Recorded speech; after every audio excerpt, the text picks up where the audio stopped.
A Barcelona hi ha 39 mercats alimentaris que donen cobertura a tota la ciutat i que des de sempre s'han considerat els eixos vertebradors de la vida dels barris.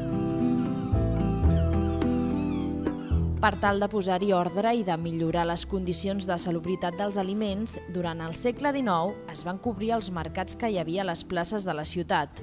El primer mercat va ser el de Santa Caterina, que es va construir pels volts de 1834.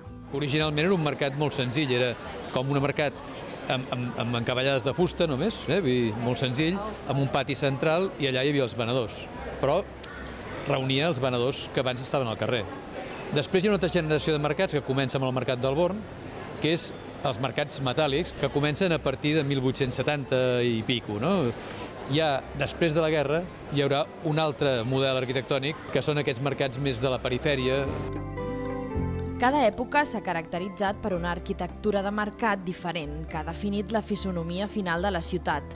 L'exposició als mercats constructors de la Barcelona contemporània mostra, a través d'un recull de 80 documents, l'evolució dels mercats des de diferents punts de vista. Els mercats a Europa han anat decaient i en canvi a Barcelona no. I a més, avui dia s'està fent un esforç per tornar-los a posar al dia i fer-los competitius perquè puguin seguir fent la seva feina, que és allotjar la compra-venda. Barcelona no seria la que és si no hagués tingut mercats, tant des del punt de vista de la seva fesomia urbanística com des del punt de vista del seu caràcter. Perquè cal recordar que els mercats també són les persones que els formen, els qui hi treballen i els qui hi compren. Moltes vegades estableixen una relació més que comercial. Som confidents, som metges, som de tot una mica. És un tracte molt personal.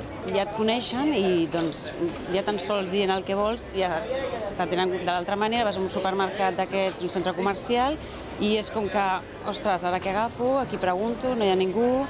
L'aparició de nous centres comercials és una competència directa per als mercats municipals, tot i que aquests encara resisteixen. El cert és que els mercats tenen una tendència a ressorgir sempre. Són grans equipaments municipals que a Barcelona segueixen tenint una funció molt important en la dinamització dels barris.